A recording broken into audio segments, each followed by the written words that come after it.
Tapos, ano pa ba? Ayaw talaga ni Madam. Okay, continue na tayo sa aking mga pangarap.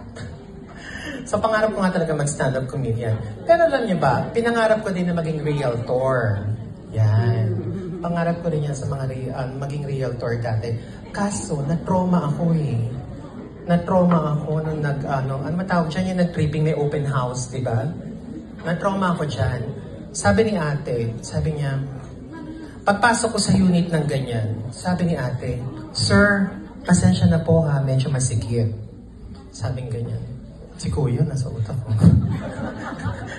Sabi niya, "Pero sir, kapag katagal-tagalan na po yan, masasanay din po kayo. Diba? Lalo na kapag binabalik-balikan." Nagulat, nataranta ko lang. Sabi ko, parang bahay yata di ba binibenta? Parang experience yata ang binibenta. Diba? Eto ka. Tawa siyang tawa kasi realtor yan. Diba? Hindi pa siya tumigil, sabi niya pa, meron din po tayong walk-in closet. Diba? Ang taray. Bongga yun pag may walk-in closet. Katulad ni Madam Jenny, diba? May walk-in closet. Ay, wow, I like that. Gusto ko yan, bongga yan. Walk-in closet. Tapos, sabi niya, "Sir, dito po tayo sa master's bedroom." Ayan. Tapos, sabi, "Malambot po ang kama dyan." Diba? Subok ko na po. 3 na po ang bumigay. Sa house tour pa lang. Diyos ko. Sabi ko, hindi tayo talo. Eto ka na, hindi pa rin tumigil si Ate Rachel. Sabi niya, "Sir, kung gusto niyo po ng backdoor access, may daan po sa likod." Diba?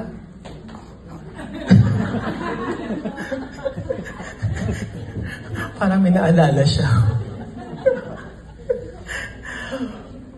Kung gusto niyo po dumaan sa likod, mas tahimik po doon, mas madilim, walang CCTV camera. Diyos ko, sabi ko, bakit pa ba itong binibenta nito? O motel na may down payment. Diba? Anyway, so continue natin yung pangarap ko. Pinangarap ko rin na maging, magkaroon ng sariling Philippine Financial. Yan. Diba? Yung mga lending company. So, pinangarap ko rin yan. Kaso, imagine niyo kung ako magkakaroon ng lending company. Parang palugi, diba?